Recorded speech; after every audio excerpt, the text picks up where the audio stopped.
아멘. 안녕히 주무셨습니까? 또 이 새벽에도 하나님 은혜가 함께 하시길 축복합니다. 계속해서 이제 선민으로서 가나안 땅에 들어갔을 때 지켜야 될 그런 규범들에 대해서 계속 제시를 해주고 있는데, 오늘 특별히 이제 뒷부분에 13절로 이제 이 30절까지가 그 많은 이 분량이, 절반 이상의 분량이 이제 이 성적인 그러한 성범죄에 대한 부분인데, 참 그렇습니다.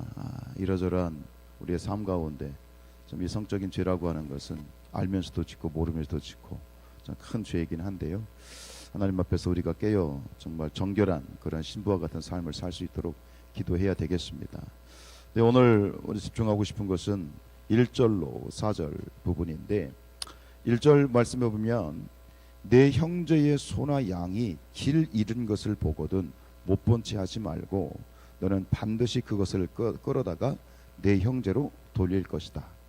이 우리나라가 요즘에 그 이제 SNS가 소위 뭐 너튜브라고 그러잖아요. 이게 이제 전 세계적으로 유행을 하면서 우리나라 사람들에 대해서 세계인들이 굉장히 호감을 가지고 놀라는 것들 중에 하나가, 어떻게 택배를 안 훔쳐가냐, 집 앞에 물건을 두었는데 왜 안 훔쳐가냐, 뭐 이런 것들, 혹은 어떻게 밤에 돌아다닐 수 있느냐. 그러니까 전 세계적으로 봤을 때 밤에 밤늦게 돌아다닐 수 있는 나라가 흔치 않다는 얘기입니다. 그리고 문 밖에 뭐 물건을 뒀는데 아무도 없는데 며칠이 지나도 안 없어진다는 거야. 어떻게 그럴 수 있느냐. 하나님께서 우리를 대한민국 백성으로 나게 하신 것 감사하시기 바랍니다. 근데 어쨌든 간 여기서 무엇인가를 딴 사람이 잃어버린 유실물을 발견했을 때, 이웃이 이제 잃어버린 것을 발견했을 때 그것을 못 본 채 하지 말고, 냅두지 말고 찾아주라는 거예요. 3절에 봐도 똑같은 내용이 나오는데요, 3절에 보면 낙이라도 그리하고 의복이라도 그리하고 형제가 잃어버린 어떤 것이든지 내가 얻거든 다 그리하고 못 본 채 하지 말라. 이게 반복이 돼요. 유실물을 발견하건 못 본 채 하지 말고 적극적으로 찾아주라. 그것이 뭐 소나 소든 양이든 염소든 의복이든 어떤 것인지 그렇게 하라라고 그렇게 명령을 하고 계신데요. 근데 이것을 바꿔 말하면 뭐냐면, 이웃이 잃어버린 그 물건, 유실물을 내가 발견을 했는데 그것을 주인에게 돌려주지 않고 못 본 채 하는 것은 결국 뭐다? 하나님이 말씀하신 것을 이 지금 명령하셨거든요. 하나님이 그걸 반드시 돌려주어야 돼. 하나님은 돌려주라고 하셨어요. 돌려주라고 말씀하셨는데 그거를 알고도 하지 않으면 뭐가 되는 거예요? 죄가 되는 거예요. 벌써부터 우리는, 제가 이 질문을 하는 의도가 있는 건 뭐냐면, 아니 어떻게 그냥 뭐 내가 손도 안 대고 내가 그걸 갖다가 훔친 것도 아닌데 그걸 못 본 채 한 것이 왜 죄가 되지? 이런 마음속에 지금 그런 질문이 생길 수 있겠죠. 오늘 여기서 우리는 굉장히 중요한 이 기독교적인 가치관, 신학, 기독교 신학의 굉장히 중요한 죄가 무엇인지에 대해서 오늘 새롭게 정리할 수 있는 그런 기회가 될 수 있을 것 같아요. 어쨌든 하나님이 명령하신 것을, 말씀하신 것을 행하지 않으면 죄입니다. 인정하십니까? 예. 그럼 죄란 무엇이냐? 우리가 보통 죄라고 했을 때 그 죄는 악을 행했을 때, 그죠? 뭔가 하지 말아야 될 그런 금지된 행동을 했을 때 그것을 죄라고 얘기하게 돼요. 죄란 악을 행하는 거예요. 그것이 일반적인 세상적인 법이고 그리고 가치관인데, 윤리 도덕적으로 해서는 안 될 행동, 금지된 행동을 저지르는 것이 죄예요. 예를 들어서 살인, 도둑질, 간음, 이런 것들, 이게 죄죠. 해서는 안 돼요. 근데 했어요. 그게 죄예요. 그런데 성경에서 말씀하신 죄는 달라요. 그것을 포함하죠. 하지 말아야 할 것을 하나님께서도 그걸 원하지 않으냐 하시니까 분명히 말씀하셨고, 십계명에서도 말씀하셨는데, 그것이 우리가 이제 예수 그리스도의 복음 안에서 우리가 이제 죄라고 하는 것은, 그것은 달라요. 야고보서 4장 17절에 이렇게 돼 있어요. 그러므로 사람이 선을 행할 줄 알고도 행하지 아니하면 죄다. 보세요. 사람이 마땅히 행해야 될 선이 무엇인지 알아. 그것이 선이고 그렇게 해야 되는 것을 알면서 하지 않으면 뭐다? 죄예요.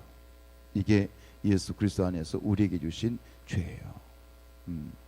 여러분, 이 말씀을 묵상하면서도 마음속에 계속 머무는 건 뭐냐면, 우리 기독교인들은 하나님께서는 우리가 거룩하길 원하셔요. 내가 거룩하니 너희도 거룩하라. 거룩하라는 건 뭐냐면 다르다는 얘기거든요. 모든 면에서 세상과 달라야 돼요. 그게 거룩이에요. 사람을 보는 관점, 물질을 보는 관점, 세상의 역사를 보는 관점, 여기 마찬가지예요. 죄를 보는 관점도 거룩해야 돼요. 세상하고 똑같은 관점을 가지고 있다면 우린 복음 안에 있는 게 아니에요. 달라야 돼요. 그냥 악을 행하는 것, 하지 말아야 될 것을 행하는 것, 당연히 죄죠. 근데 그 죄를 넘어서 하나님께서 우리에게 말씀하시는 죄는 뭐냐면, 단지 악을 행하는 것뿐만 아니라 분명히 행할 수 있는 선을 행하지 않는 것도 죄예요. 오늘 우리에게 주시는 말씀은 이거 같아요. 여러분, 우리의 모든 죄는 예수 그리스도의 보혈로 씻김 받은 줄로 믿습니다. 우리에게는 생명의 성령의 법을 지배를 받는 우리에게는 더 이상 죄가 우리에게 영향을 끼치지 않습니다. 그죠? 믿으시죠? 그게 복음이죠? 그런데 어쨌든 간 죄에 대해서 어떤 죄를 지었든지 우리가 죄를 지을 수밖에 없는 존재이기 때문에 그 죄를 짓고 그것에 대해 적극적으로 회개하면 결국 예수 그리스도의 보혈에 용서받지 못할 죄가 없어요. 그 죄로부터 우리는 자유롭죠. 난 죄로부터 자유로워, 이것으로 끝나는 게 아니에요. 하나님 우리에게 말씀하시는 죄는 뭐냐면, 한 걸음 더 나아가서 너희가 행해야 될 것을 행하지 않는 것이 이제 죄다. 이것이 복음 안에서의 기독교적인 그런 죄의 가치관이에요. 이런 어떤 관점을 예수님께서 정확하게 가르쳐 주신 말씀이 뭐냐면 바로 양과 염소의 비유. 아시죠? 이제 임금, 즉 세상의 심판주로 오시는 하늘의 임금, 예수님이 이 땅에 오실 때 이 세상의 사람들을 양편으로, 왼편과 오른편으로 나누잖아요. 왼편에 있는 자들은 뭐라고?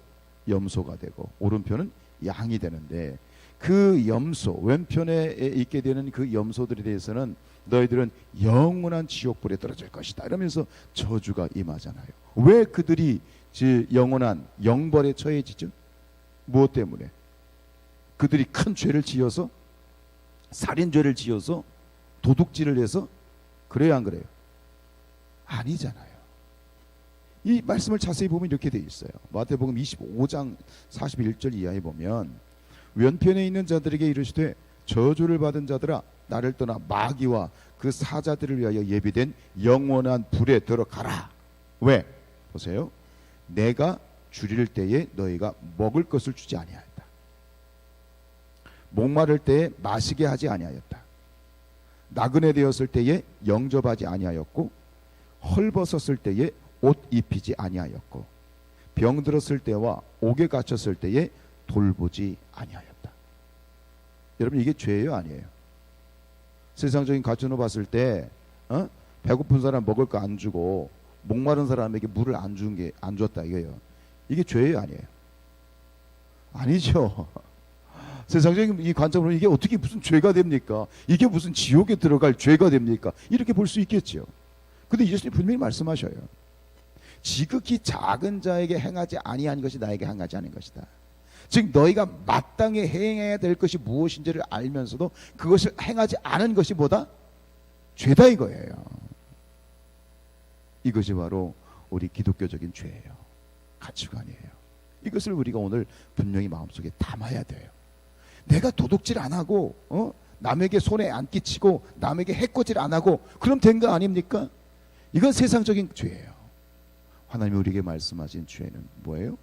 마땅히 행할 일을 행하지 않은 것, 이것이 죄예요. 그럼 뭐가 죄가 됩니까? 사랑하지 않는 것이 죄가 돼요. 인정하세요? 우리 끊임없이 그것에 대한 의문을 제기합니다. 아니, 사랑하지 않는 게 왜 죄가 돼요? 미워하는 게 죄가 되지? 근데 주님이 말씀하신 건 뭐예요? 사랑하지 않는 게 죄예요. 나누지 않고 베풀지 않고 돕지 않고, 이게 죄가 되는 거예요. 예수님 말씀하신 것처럼 줄이고 목마르고 헐벗고 소외된 자들을 돌아보지 않는 것, 이게 죄다. 여러분들이 이것을 죄로 인정하시길 바랍니다. 그래야 우리가 거룩한 삶을 살 수 있어요. 세상과 다른 삶을 살 수가 있습니다. 그렇게 생각하면 한 가지 마지막으로 적용하고 싶은 건 뭐냐면, 여러분, 기도하지 않는 게 죄예요, 아니에요? 기도하지 않는 걸 죄라고 말하는 사람이 그것 자체가 이게 죄인가 싶죠.